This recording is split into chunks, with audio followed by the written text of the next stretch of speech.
Do you know why the Wesleyan Methodist Church was so important to the Underground Railroad and the abolitionist movement in Syracuse?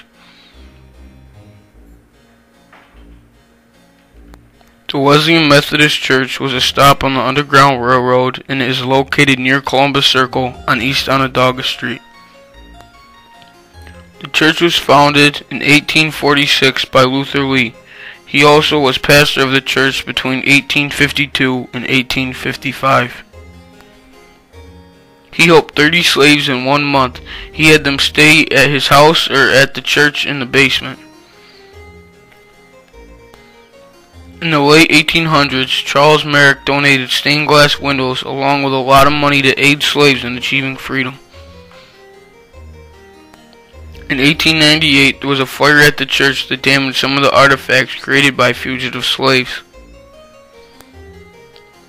Another reason that the church was so important is that abolitionists had meetings there to stop slavery. Jermaine Logan, Samuel May, Harriet Tubman, and Frederick Douglass were all abolitionists, and they all wanted to stop slavery. Jermaine Logan was a minister, and he gave speeches at the church and around Syracuse. Samuel May was also an abolitionist, and he wanted everyone to have equal rights. Harriet Tubman went back 19 different times to the South to help other slaves achieve freedom. Tubman and Logan were friends, so some of the slaves that she might have helped have stayed at the church or at Logan's house. Frederick Douglass gave speeches at the church to get people to put an end to slavery and the fugitive slave law. He also was a slave who escaped from slavery. He also sacrificed his home, supplies, and safety in Rochester, New York. All of these abolitionists worked together to end slavery and help slaves escape to freedom, the Promised Land, Canada. The fugitive slave law stated that if you were caught helping a slave escape, you would be jailed or killed.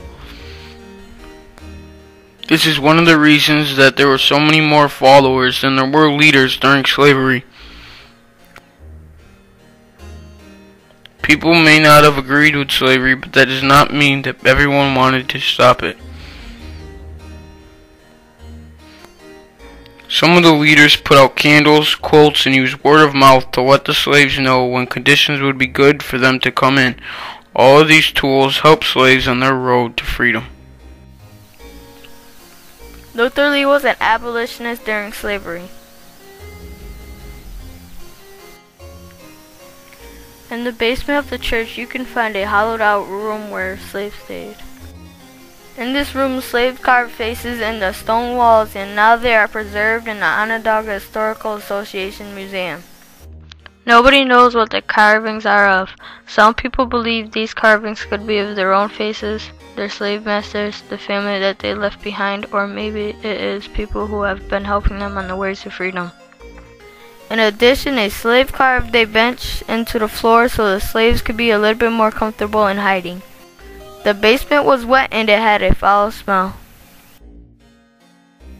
During these conditions and making these sacrifices of poor living conditions were what the fugitive slaves were willing to make on their journey to freedom. Did you know slavery has existed more than 200 years when Christopher Columbus came and led an expedition to America and the U.S.? He was a leader as Luther Lee. The difference between Columbus and Luther Lee is Lee helped slaves. Columbus took Native Americans as slaves. Throughout our history, leaders have worked to stop slavery. Also, leaders throughout the world continue to fight for equal rights today. All of these abolitionists from central New York made a difference in ending slavery. As you can see, this church was a very important stop on the Underground Railroad. No one knows whose faces were dug out in the basement of the Wesleyan Methodist Church, but can you imagine being a fugitive slave hiding out in a church basement? How would you have left a powerful symbol of your experience as a fugitive slave? Now the old church is a restaurant called The Mission.